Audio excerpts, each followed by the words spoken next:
Today's episode's guest is Zan Perrion. Zan is a legend in the dating world. I first read about him in the game many, many years ago, half of my life ago. And he was the guy in the book, and I always remembered him for this. He was the guy in the book that only gave advice because he had figured things out way before Mystery Method and all this other PUA lingo and stuff. And he's kind of a guide within Neil Strauss's journey in that book. And so I got to speak with him, speak on the same stage as him in the Integrated Man Summit in Miami a few weeks ago. And I was very thrilled to see that he was as cool in person as he was in the media that I've seen him in. So he actually brought up something. He was kind of riffing on stage and going into somewhat abstract philosophy, and he cut himself off because, he was there mainly to give like dating advice, I guess you would say. But I really want to talk about the philosophy. So I invited him on to speak. We had a couple guests on, listening and adding questions to the mix. So this is a very fun conversation. Right now you're listening to episode 038, Zan Perrion, The Art of Beauty.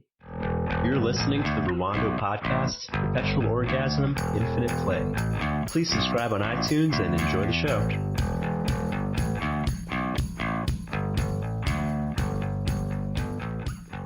Yes, cool, awesome. How's it going?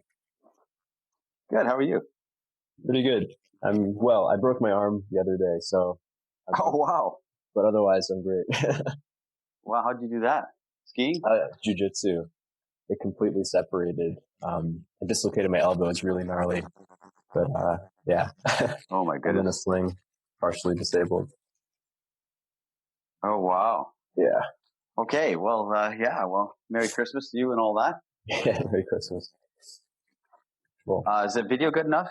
Yeah. I've got weak Wi-Fi and I'm in the room, so I have some privacy. Okay. If the Wi-Fi is poor, we don't need the video, but it's nice to see each other as we speak. Sorry? If the connection is not good, we could turn off video, but it's nice to see each other, of course. I think you cut out. You can turn it off then, because it'd be better, because I did a call earlier and it was in and out. Okay. Maybe we better turn it off, huh? All right. Yep. No problem. How long do you usually do these calls for? An hour tops. Okay. Yeah, I'm catching a flight, so. Okay. Where are you flying to? Well, I'm in the west of Romania, in Timișoara, a town called Timișoara. I'm flying back to Bucharest. Okay. So it's just a family, Deanna's family vacation type thing. So cool.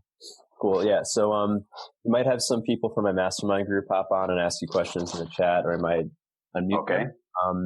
But otherwise, I mean, it's the middle of the day in the States, so we can just jump in. No problem. So you'll just tell me the questions though, because I'm on my phone here, so I don't know how to look at it. Okay. Yeah. I got that. Okay. Perfect. Awesome. So it was really cool sharing the stage with you a few weeks ago at the Integrated Man Summit, because I realized I've been following you for kind of half my life. I'm 30 years old. I read about you in the game way back when. So it was really cool meeting you in person in Miami. Wow. Yeah, no kidding. Yeah.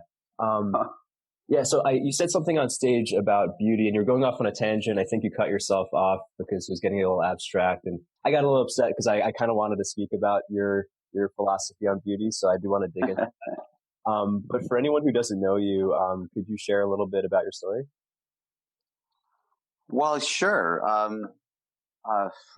Like, to make it really quickly, to say it quickly, I grew up in the north of Canada. And I left home when I was 13 years old. And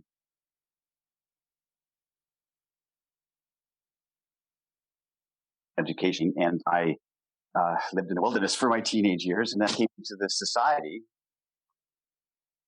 the normal civilization. And I had real lack of self-esteem and lack of, I was madly insecure because I had things that I aspired to.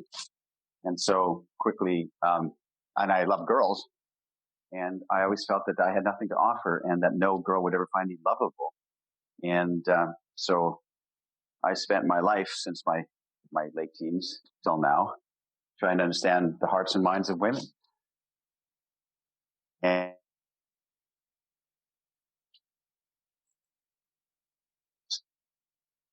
You're breaking up quite a bit now. In the last 50 years. I have been traveling and move a little bit. Okay. Yeah, it's in and out probably, yeah? Yeah. Yeah, it's not the best internet here. Okay, I can hear you now though. Okay, so carry on. Mm-hmm. So yeah, so I mean, like that's my story in a nutshell.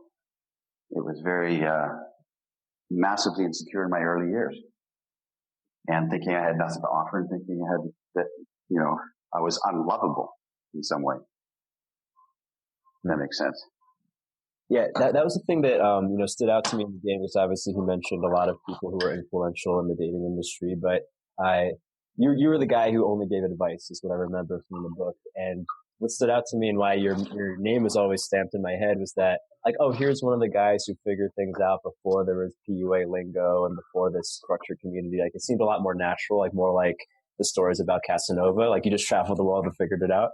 So that was always like why I always remembered your name over everyone else's. Mm.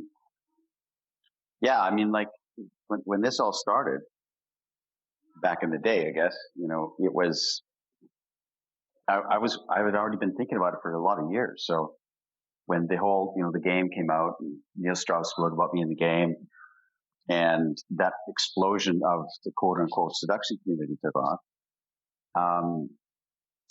I had been thinking about it for a long time. And I was one of the early guys posting on the internet and saying, you know, relaying my discoveries back before anybody was really being a dating coach. And, yeah, it's like, I've been around from the very beginning of this, I guess you could say, because I've always been interested in this. And so when the internet came along, even back in the Netscape days, when I was first getting involved in the internet, and Usenet and the bulletin board and stuff, and the conversation that I gravitated towards was exactly this: the conversation about women and men. And it's the only thing I ever really talked about online, even way back in the bulletin board days. So I've been been talking about this for a long time. The things that I discovered over the years, I presented online in the early days of the internet. Yeah. Yeah. And like, throughout your book, The Alabaster Girl, I mean, a lot of and this is what I really want to speak to you about, because there's a lot of stuff on your take on and dating and meeting women, and we might get into that in this conversation, but, you speak about beauty, and that was the thing that stood out to me when I heard you speak in Miami. You were going into something like, it sounded almost spiritual, like beauty is what's beyond the subjective and the objective. Could you say a little bit about that? Yeah. Like I said, when I started out, I was trying to figure out my role as a young man, which means that everything was surface. I was trying to get some money. I was trying to get a career launched. I was trying to get girls to like me. I was trying to get phone numbers, you know, what I would call, you know, kind of surfacey type things, without the introspection of what is beyond it, what is behind it, what is the depth, you know, that underlies it all. And as I've gone through this journey over the years, you start to realize that all the things that we're chasing, like money and possessions and all this kind of stuff, I mean, it's a cliche, everybody knows this, but underneath it all is a real desire to touch into something that is, to touch something that is transcendent to our experience here. And in other words, what's the point of it all, you know? And for me, it's like what I've discovered slowly over the years is, and I've known it for a long time, and I've been trying to put words on it, the idea that beauty is what I really do believe that beauty is what we're missing on this earth, in relationships, in everything, in politics, and you know, I mean, I can talk about it for length. I think beauty is a substrata that is a layer that underpins everything that came from the very beginning of time. Beauty's always been something that, you know, for instance, the ancient Greeks thought beauty was as valuable as truth and beauty, or truth and goodness. And so I really do think that, you know, the guys that come coaching with me or discover my work, I really do think that what they're trying to discover for themselves is a life that is filled with beauty. Beauty in relationship, beauty in career, beauty in adventure, beauty in where you live, the whole thing, you know. And I'm saying it very quickly because I know it's abstract, but I think beauty is the theme of my book, The Alabaster Girl. Mm-hmm. The first chapter of the book is called The Way of Beauty, and the last chapter is called The Way of Beauty. So if you were to ask me, what is my book, The Alabaster Girl, in one word, I would say beauty. About beauty, what we're missing in the hearts of men and the hearts of women. And, I mean, like, what I've discovered is my lifelong pursuit, trying to understand my role as a young man, as an older man in this world, is to find out, you know, is the pursuit of beauty. So I'm saying things very fast, but it's true. No, I mean, I love this stuff. Have you read Zen and the Art of Motorcycle Maintenance by any chance? I have not, no. Okay. The book, I mean, the whole book is kind of an intellectual, abstract narrative, where the narrator's trying to define the word quality. And he goes into exactly what it's almost synonymous with the way you're framing beauty. Like, it's not quite subjective, but there's an objective element. And like, throughout the book, he doesn't ever bring up the word God or anything religious. But by the end of the book, I was like, oh, what he's talking about with defining quality as this like thing that you know and you experience and everyone wants, but it's kind of hard to define. Like, that is what every religious person refers to as their deity or whatever, the way of the Tao. And so when you said that little bit in Miami, I was like, oh, that's what Zan's talking about with beauty. It's the same exact thing, kind of applied to women, perhaps.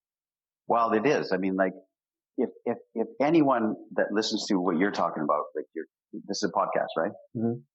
So if anybody listens to this and they have any kind of yearning in their heart to seek an excellent experience in life, if they look at the way their life is constructed now and they seek something more, in other words, they're seekers. It's 100% a spiritual quest. Anybody thinks it isn't well, it is. It's a spiritual quest to want to understand your role in this world in a different way. And the whole idea is that anybody who's a critical thinker, who questions the way life is and wants to know something more, they're drawn to it. And, you know, Carl Jung said that all have a spiritual longing.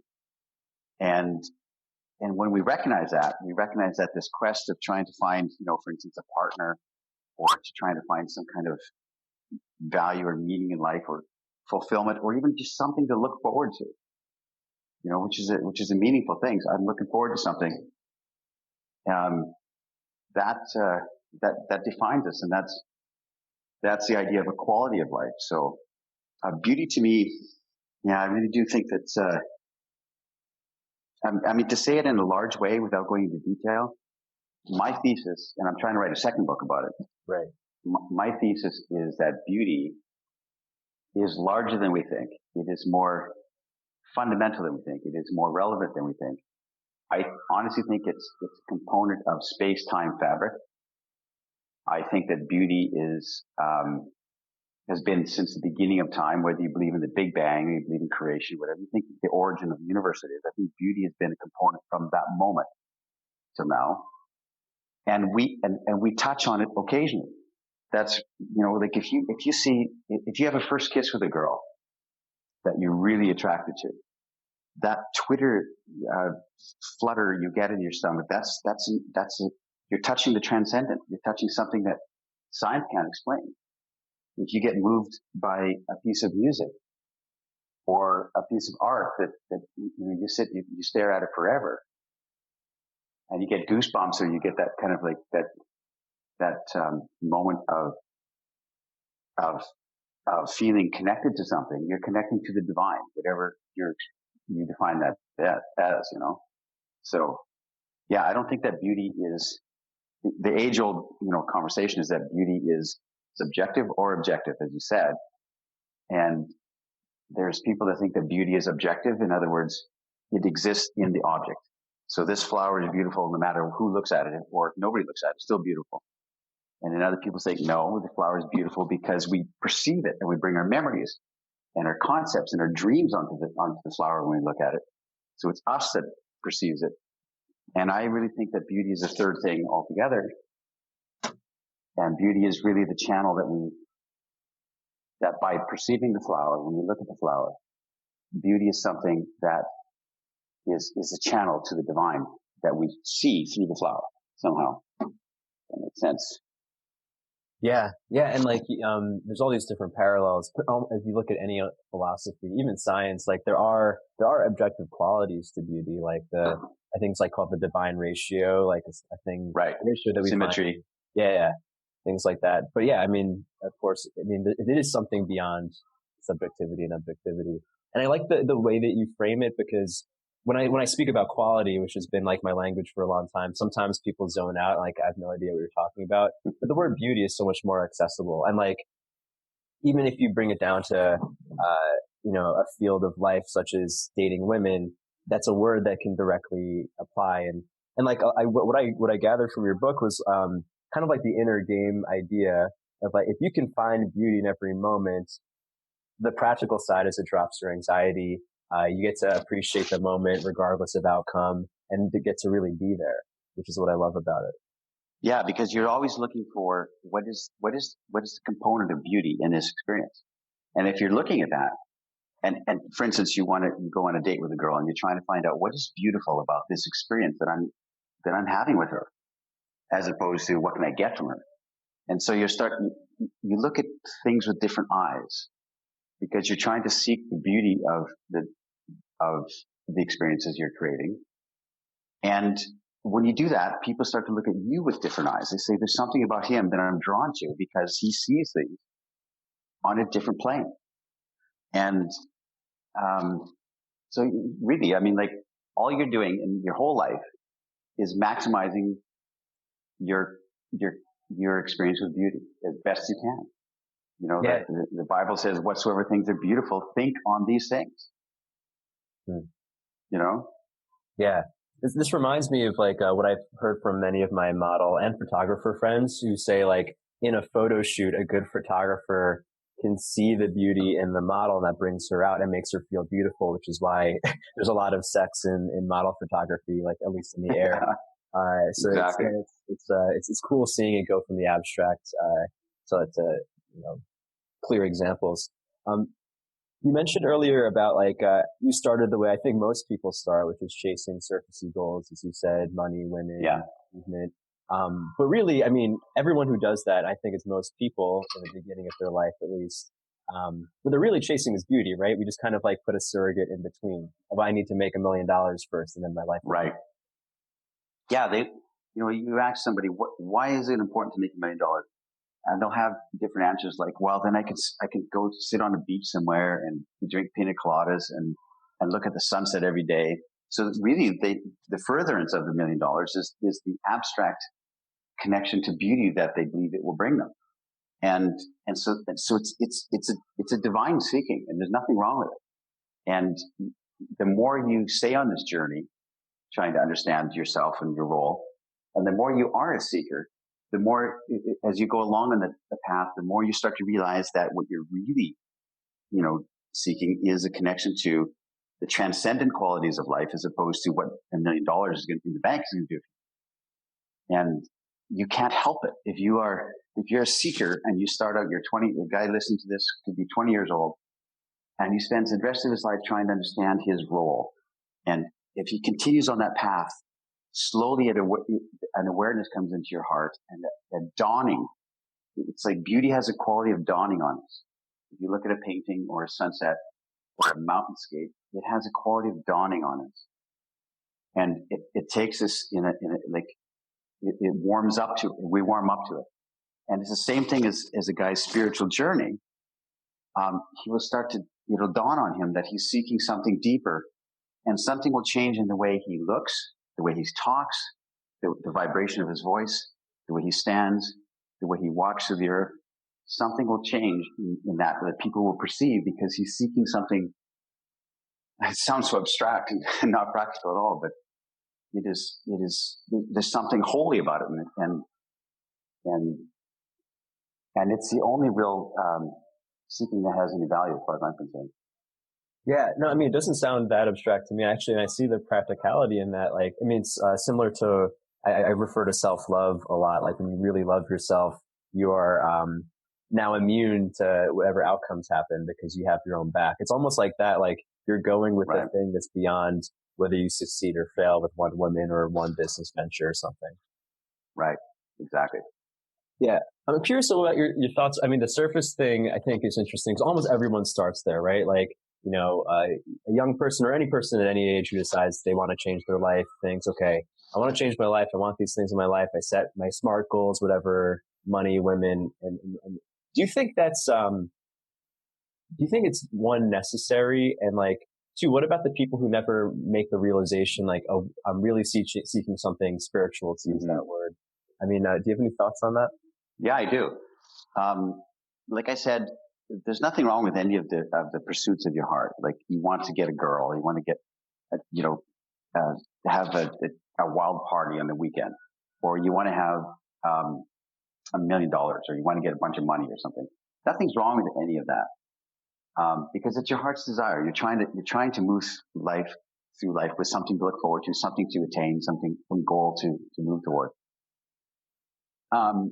But I do believe that there's a subset of people who never have a thought like that. And I'm certain that you, in your conversations with people, because you've been on a spiritual journey yourself, that you will bring up something related to your path or your journey, what you're trying to understand, and they look at you blankly. They look at you like they've never had that thought.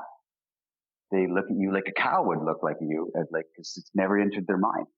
And I think there's some people who don't have that, who just, they eat and they drink and they watch TV and they go to the next day and they never have a thought of what it means or is this all there is?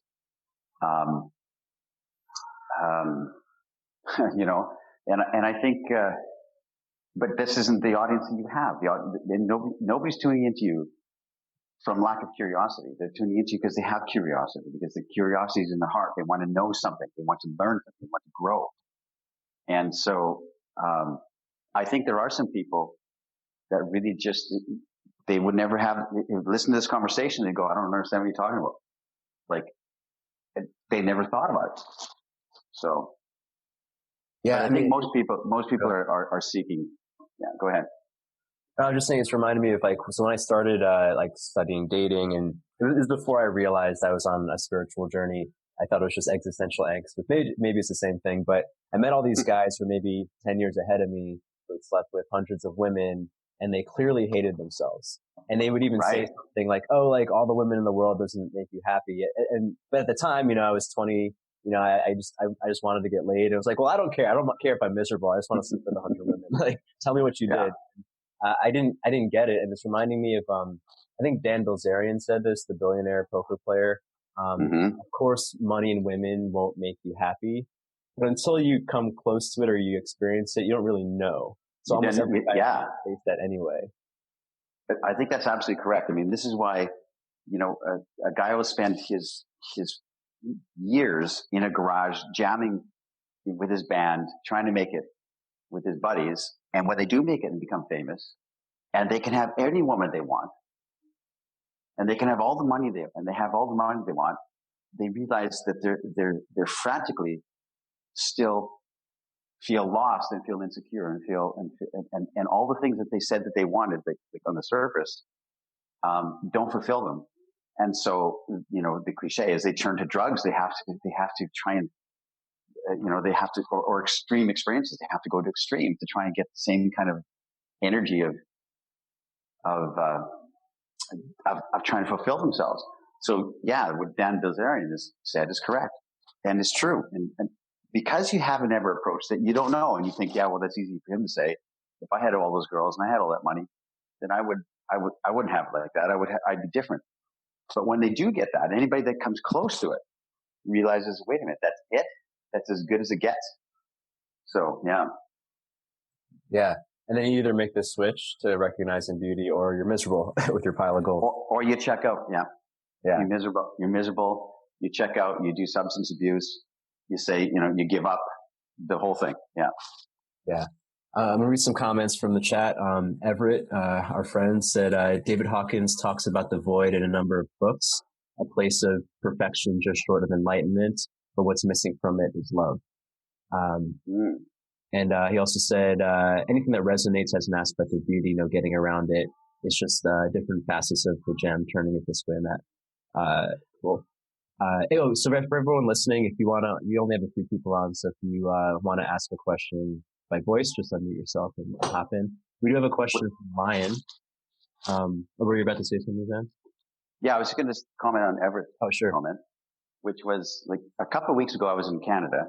I'm in Romania right now, but I was in Canada a few weeks ago, and I was invited to speak at a men's church group, and so I went and I spoke to this group for a couple hours, and I spoke from the pulpit in the church to the group of guys about this very thing, about the concept of beauty, and because it's a Christian based group of guys, they said, well, what you're really saying is that, the concept of love, because the Bible is all about love and Christianity is based on love your neighbor, etc.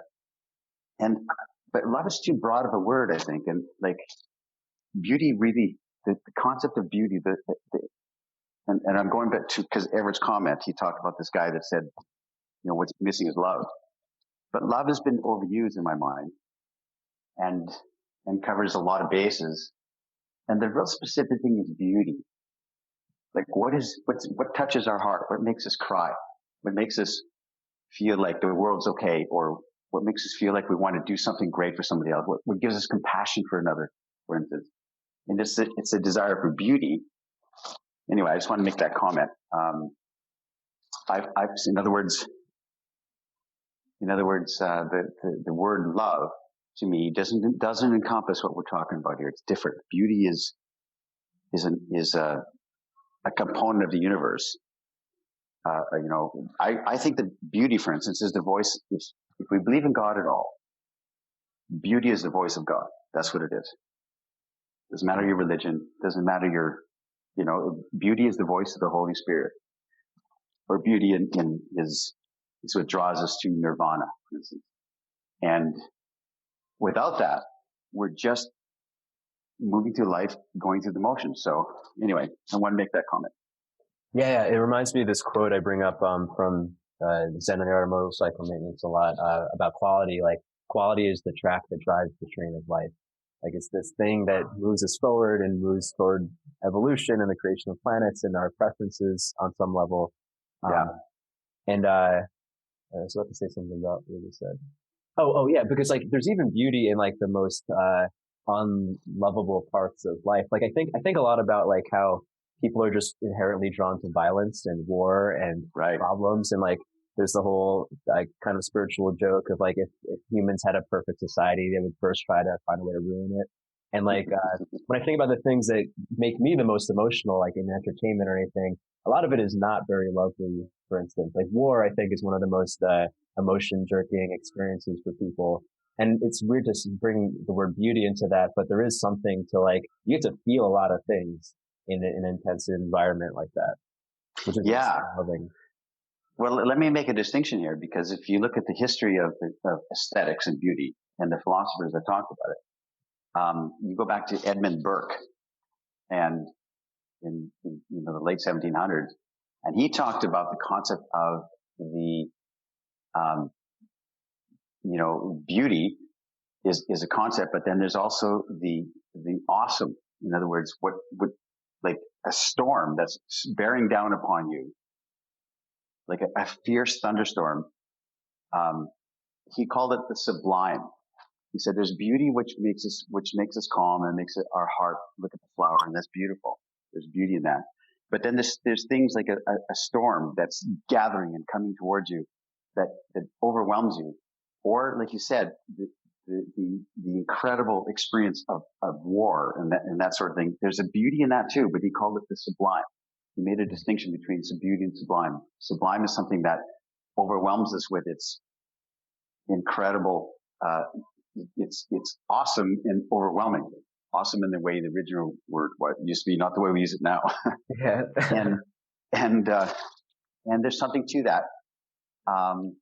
So yeah, the whole concept of beauty being all utopia and everything's perfect and everybody loves each other. That's not what beauty is, because beauty has a component of sadness. It has a beauty of depth and a gravity to it.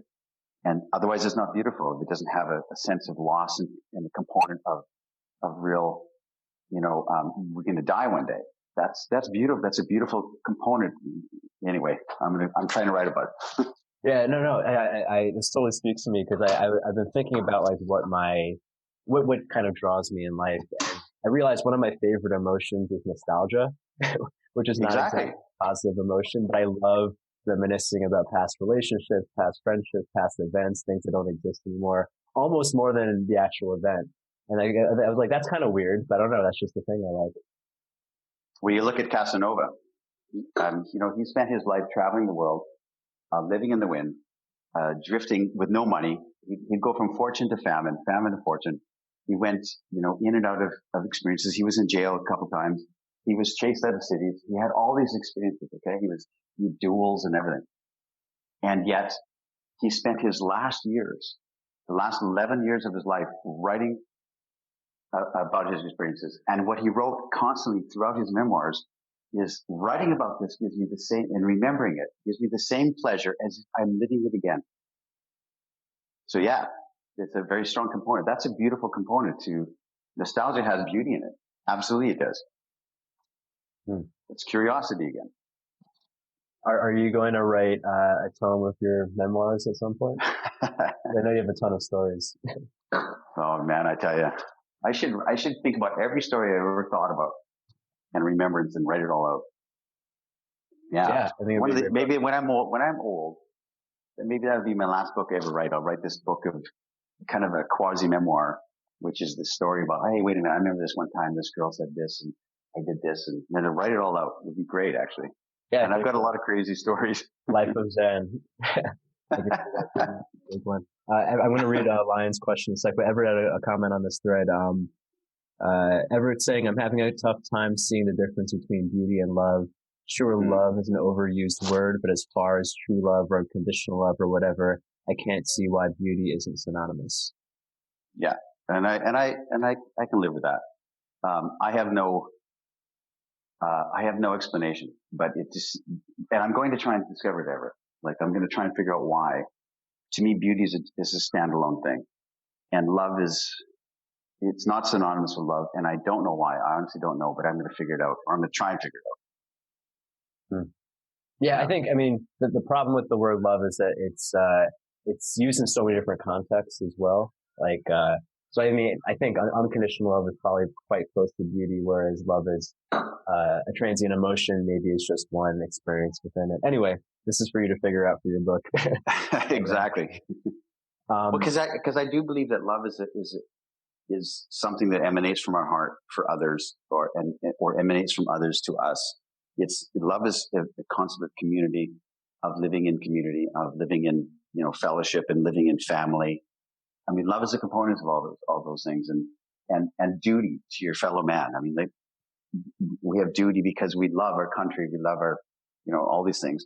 Whereas beauty, honestly, I think beauty is a scientific abstract. I think it's like, if you think about dark matter, you guys are science-based, and, Einstein spent the rest of his life after his first couple theses, of relativity, spent the rest of his life trying to come up with the grand unifying theory of everything. In other words, to put the nuclear forces together with gravity, et cetera, and come up with a theory that encompasses the quantum world and the macro world, which, anyway. Right. And I think that the beauty is a mathematical concept that is part of the fabric of the universe. That's what I think, where love is an emotion and a feeling and an abstract way of relating to the other. That's how, something like that. Yeah. Yeah, that makes sense. I'm going to go to Lion's question, which is back on, I guess, the application to dating or life with this beauty concept. And Lion wrote, so might charisma be one's inner beauty projected into the outside world that resonates with it? Well, sure. Charisma is absolutely, like, if you look at an individual who has, that we would say there's beauty emanating from that person, what kind of like sub qualities can you say? Charisma is one, charm, inviting spirit, empathy, kindness, sadness. All these things are components that come up with the beauty of the individual. So, but for sure, charisma is part of it. And we know what is not beautiful. You look at politics nowadays, the United States, for instance, there's nothing beautiful in the politics of the United States right now. In the whole concept of the Republic of the United States, there's no beauty has been stripped out of it. And you look at, religious extremism, whether it's Christianity or Muslim or whatever, the extremism and the real, leaning towards the terrorist side of things. There's no beauty in belief system there. So something's stripped out of that. So it becomes this antagonistic, aggressive energy, because beauty isn't there to calm the spirit, to soften things. And, you look at art nowadays. I mean, this is part of what I'm trying to understand is like in the last 60, since the 1920 or so, art has been stripped of beauty. Art has always been about trying to capture beauty in from all the way back from, forever, from the cave paintings, and trying to capture beauty. And now art is all about how to shock and how to glorify the artist and how to make you, this is art and the abstraction of it. And architecture too is all about, and music too. I mean, like you listen to what people say about music and it's like formulaic as opposed to music from the heart necessarily. So a lot of things have been stripped and devoid of beauty in our hearts and minds. And the crusade that we're on, that you're on for sure, and that I'm on as well, is how to reclaim beauty in the hearts of men, reclaim beauty in the hearts of women, reclaim beauty that speaks to us as a society. So there you go. What do you think caused that stripping of beauty? Is it like a military industrial complex type thing, or not necessarily? I think that as the philosophy of the earth became, the Enlightenment and the scientific revolution, to the point where they said, wait a minute, now we have telescopes, so we can now see that there is no angels out there. It's just empty, dead space. And it shocked the hearts of men, like, in society, and said, like, it's empty, uncaring universe out there, like, it goes forever and it's empty, pretty much. And that, plus the world wars that we had, how can there be a concept of religion if there's a world war that destroys and millions of people die and all this kind of stuff? And it really shocked the heart of mankind in society, Western society for sure, that said, wait a minute, maybe there is no God, and maybe God is dead, as Nietzsche said, and maybe we're alone, and there's no meaning, which is what Camus and Sartre, talking about the existentialists and the absurdists, and said maybe there is no meaning. Maybe there is no meaning at all. And it's like, Albert Camus said that the only real philosophical question is, should you kill yourself or not? That's it. In this uncaring world, should you kill yourself or try and continue? And so art followed, music followed,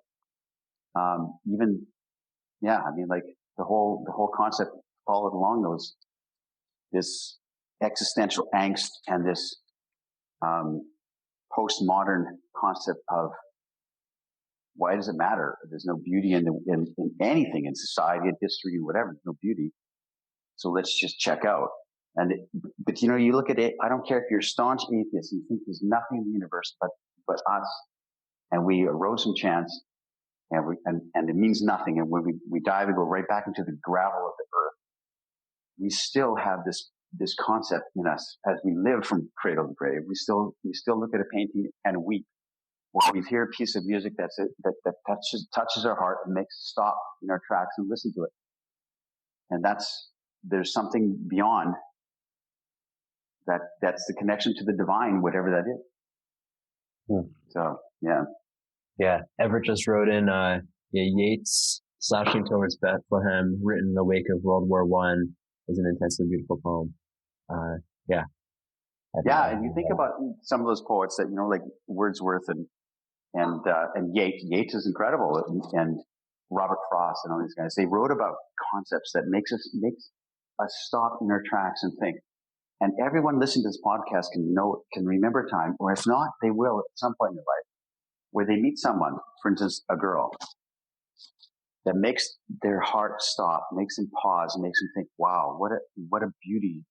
And I want to be connected. I want to gravitate towards that. And maybe it's a fleeting moment, but you'll never forget it for the rest of your life. It's like, it's a touching of the concept of transcendence. Transcendence is the word I'm trying to capture. Yeah, this is reminding me of the scene in The Godfather, where Michael Corleone sees Apollonia and is like hit by the thunderbolt or whatever they called it. Yeah. It's funny. I was reading, I'm helping a coach friend with his online stuff, and I was reading his book, and he goes into childhood trauma and stuff. And basically, in the book, he has you think about your absolute worst day ever, like when you felt the worst emotion and stuff. Like going through my head, like what is my worst emotion, worst day emotionally? And it's actually kind of a benign experience looking back. It was like being rejected when I was 15 by a girl I liked. And it seems like compared to other things that have happened, people dying and stuff, it seems like that shouldn't be the thing. But for whatever reason, that's the worst pain I've ever felt, if I'm honest with myself. Mm-hmm. Actually, I'm bringing this up because it made me think about how I haven't really been awestruck in my love life in a while. And that's probably not a way I want to live. And maybe I haven't let myself be fully overcome with that sensation that you're mentioning when you see a woman who takes your breath away. Mm-hmm. Well, when you put things when you start to have a different perspective on things, in other words, like people say to me, like, how do you have this perspective? How do you see things from this eyes on that level, on that plane? And it's because I think for me, it's because I came from this background of wilderness and nothingness and no opportunities and no possibilities of life. And I wasn't handed anything, for instance. And yet here I am traveling the world, meeting you in Miami, like a month ago or whatever it was, right? Mm-hmm. And now I'm in Romania and I'm talking to you and I'm looking at the stars underneath the, in the city in Romania. How is that possible for this poor kid from the north of Canada, who all I knew was like, everybody was loggers and hunters, and that's what I was going to be too. And yet here I am in the cities of the world. And so I have this perspective of, like, I'm awestruck of my journey, of my history, I guess you could say, from here to here. How did I get here? I don't get it. How am I standing in the cathedrals of the world? How am I standing in the ruins of Rome? And the Roman ruins that are, for instance, right outside the door where I'm standing right now. How is that possible? Because there's a sense of, connecting to history and gravity that was not possible for someone like me. And so when I look at it like that, I'm thinking, how can I have a lot of perspective I guess I have a lot of gratitude around my whole journey and what could be as opposed to what is. And so that makes it calms me, gives me, I can go and talk to a group like I did in Miami there. I had no idea what I was going to talk about. I had no speech prepared, but I can go up there thinking my first thought is I have gratitude to be here in Miami in front of these 50 guys, whatever it was. And I get to be here. I get to do this, and something shifts in my consciousness, shifts in my energy so that I can speak from not trying to impress, but trying to connect to that feeling of, like, I don't know what I'm trying to say, but yeah, I get it. I mean, it's kind of like what every spiritual path tries to proclaim, which is that you feel great gratitude and humility. You can't help but feeling joy in these moments. Yeah. Like I say to me, what is the greatest quality of a man? I'll tell you the quality of a man who has women in their life, for instance, or the quality of a man who you're drawn to. There's two things he has. He has generosity of spirit and he has gratitude. Those two things are incredible, as opposed to blaming and my life sucks and women are mean to me, right? There's a gratitude element there for what he's been given and what his path has been so far.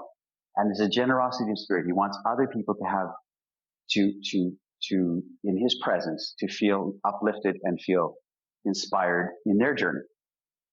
And the worst quality you can have as a man or a woman, in my mind, the worst quality is to be judgmental, to judge others and say, oh, I don't like that because you are blah, blah, blah. So, yeah. Yeah. Yeah. So on the, how did you go from this to that? I mean, I'm remembering one line you said in Miami about how back in the day when a man wanted to have an adventure or going off on a journey, he would like get on a ship, I think. And it was like, oh yeah, I mean, it's too bad that that's not as available to people, but it is in a sense. So is there any advice you give to people? I mean, maybe anyone who's listening is like, yeah, well, it isn't really it's not so available anymore because we're so connected in it and the world is so, even though we feel it's not safe, it is so safe compared to what it was, because you hear people say, well, I gave up my job and stuff and I took a sabbatical and I went backpacking across Europe. I went on this adventure, but they went from ATM to ATM. There was no sense of, I'm in the real wilderness. I'm past the edge of my rope. I don't know how I'm going to survive, but I'm going to fight for it. I'm going to fight for it out of the fortitude of my gut and my heart. And so there's safety nets everywhere we go. We can go to a bank machine. We can call mom because we have a cell phone that work in Europe, that sort of thing, right? And so we think we're on an adventure, but we're not really. And, I don't know. It's like, this idea that, I mean, if you think about it, 300 years ago, if a young man who's 25 years old went out to seek his fortune, as they would do, they went into a rickety old wooden ship where there was no connection to anything. There was no way to call mom. There was no medical insurance. There was no safety. There's no security of any kind. If you break an arm or you just said you broke your leg or something. You broke your arm, right? I broke my arm, yeah. You broke your arm, right? There's no recourse. If you were on a ship 300 years ago and you broke that arm, they would set it up with some kind of splint and you'd limp along the rest of your life with it. Yeah. But nowadays we have everything covered and we have everything, and all we do is complain and whine. We complain about it. And, this is why we have this great deep culture of self-help and, this culture of, therapy. Okay? Because we were abused as a child, or we were abandoned as a child, or we were hurt in our past. And so we need therapy to work through these issues in our heart. Okay? And I'm not saying that's bad. But what I'm saying is nobody had it in the history of the world. In the history of all cultures of the world, nobody had therapy. They went and sat and they talked about their problems, about their childhood trauma, and their mother didn't love me, and daddy abused me. And I'm not saying that those things are invalid. What I'm saying is it's happened in all childhoods, in all of history, in all cultures, from across the world, across the spectrum of the world. There's been children who've been abused, children have been abandoned, children saw their father die, saw their mother can't feed them, saw their sister, dragged away. And yet we're the first generation that has to deal with it and has to come to terms with it and has to blame others for it and has to,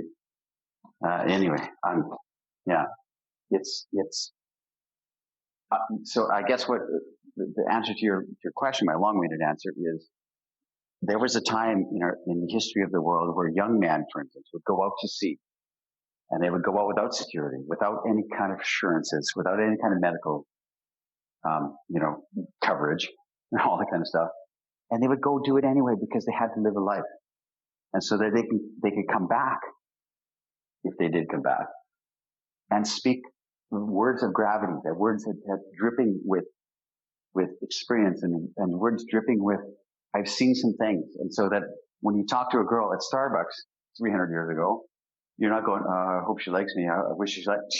You don't think those things. You think, I've seen some things in my life and here I am talking to you. And I'm talking to you now. Yeah.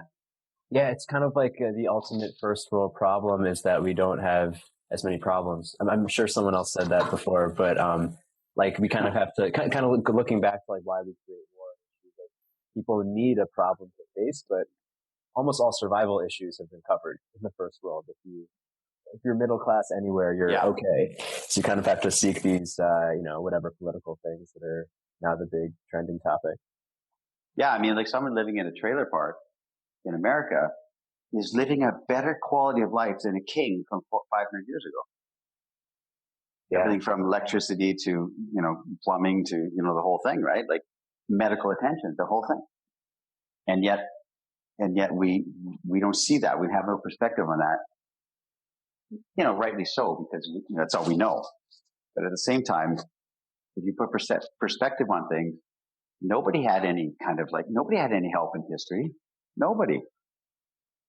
The thing that, like, I had a broken childhood and I had a traumatic childhood and I saw a lot of violence as a kid growing up and like drunken parties and the whole thing. And instead of going to therapy and trying to sort that out, my therapy has been literature. Reading about the story of men who went to sea and guys who became pirates and guys Casanova who had no opportunities, nothing. And he went out there, and Benvenuto Cellini, this artist, from Italy. And I read these stories. I'm thinking, well, they're no different than me. They had no opportunity. Nobody helped them. And they created a life. So something in you relaxes and you can, for me anyway, that was my therapy. Yeah. Yeah. I think when you're forced into real humbling experiences, or to go back to the 300-year ago example, like whatever money you have in your coin pouch is everything. And if it gets stolen, that's it. You figure it out. It makes you resilient in a way that many people have lost. And, right. Yeah, Lion just wrote in the chat. So you have to create an initiation ritual for yourself. I think you spoke about this. I don't remember if it was you. I have, yeah. Yeah. Like rites of passage are missing for men these days. Well, our rituals are missing completely from the modern civilization. We don't have the concept of rites of passage, of rituals. We don't even pray before our meals anymore. We used to pray before our meals, and like there was a pause we would do before our meals, for instance. There's a pause we would do before we go to sleep, and a sense of being thankful and to give thanks. And we don't have that anymore. We get up in the morning, we answer a couple of emails, we rush to work, we rush home. And there's no sense of pausing and thinking and introspection and giving thanks. And around our meals, that was a ritual that we would do. We would sit around the meal and the family would gather around the table, and you would sit there and you would pause and you would give thanks. And now we just grab the food, run to our computers in each individual bedroom. And then we lost the sense of ritual and the rites of passage. So yeah, I've talked about this a lot. And like, how we always had a ritual in all cultures, in all civilizations, there's always been a passage that was a ritual from boys to men. And, like all cultures, the concept of going into the wilderness and then coming back. 40 days and 40 nights in the wilderness, and then coming back and standing on the earth again. And it's like, we don't have that. We've never been challenged. We've never had to have our 40 days and 40 nights in the desert. And I think that's what's lacking in the hearts of men, for sure. Yeah. It's like the closest ritual men have is like getting wasted during their bachelor party. Like that's the closest we can get to like a medicinal spiritual experience. Right. And then we don't reflect on it the next day. It's just like, oh man, well, I got so wasted. And you do it to get the same thing again next weekend. And there's no reflection, I guess is what it is. Yeah. No reflection and introspection on life. Thinking, wow, what did that mean? It's, which is yeah. Yeah. Lion wrote in, then isn't there adventure and insecurity in pursuing your very own journey? Let's say going for what excites you, facing your fears, pursuing desired experiences, and so on. I think and feel and experience myself that is what makes one truly alive. Yeah. Well, if you don't do that, then you just you just exist. Then you're just a guy who's going to the mall and coming home, watching some TV, going to the mall again tomorrow, doing your job, having a beer with your buddies. There's no depth in anything you're doing. So your comment is accurate. If you're not seeking these experiential moments, then what's the point? And like, I really do believe that that if we're not trying to create this and trying to seek it, then we're just existing. I really do. Yeah. Yeah. So everyone has a question on gratitude. So we don't have rituals, but if gratitude is the main thing, or one of the two main things men who have women in their lives have, gratitude's all over the place. Everyone does gratitude lists, etc. So what is still missing?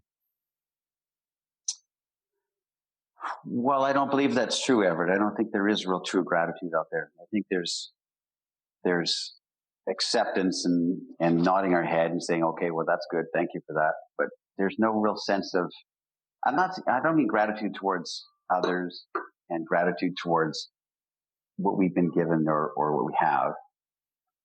Gratitude towards, I think what we're missing is the gratitude to ourselves, gratitude of what our journey is. We're 40 years old, or we're 25 years old, or we're 30 years old. And our journey to this point has been trying to teach me this. And I have a gratitude towards that.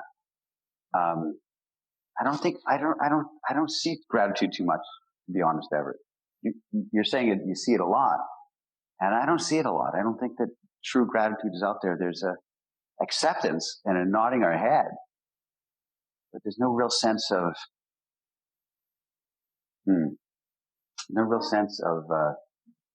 true gratitude for what could be as opposed to what is.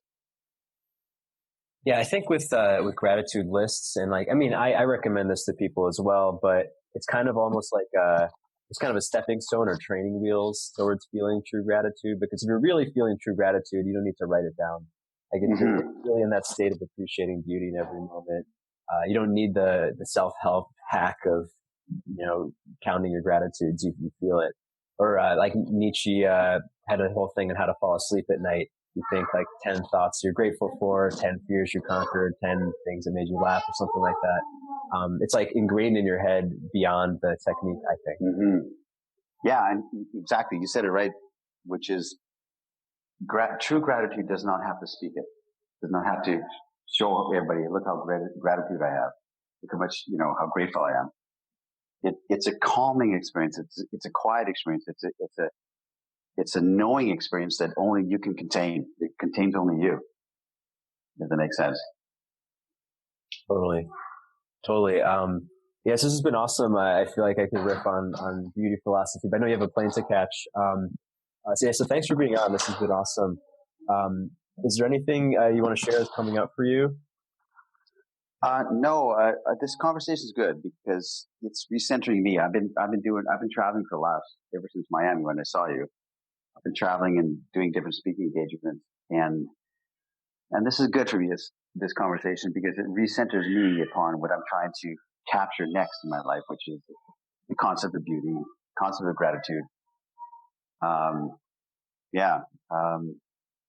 It's good. I have to go back to Bucharest and have to spend the rest of the winter like fighting for the energy of trying to capture the spirit, because I don't understand it completely, but I want to understand it. That makes sense. So this might be an annoying question to a writer, but do you have any idea of when you think the book might be out, or more ideas on this, I guess, more abstract side of beauty? Well, I'm going to write a shorter book than I did last time, that's for sure. Okay. So my last book was 400 pages.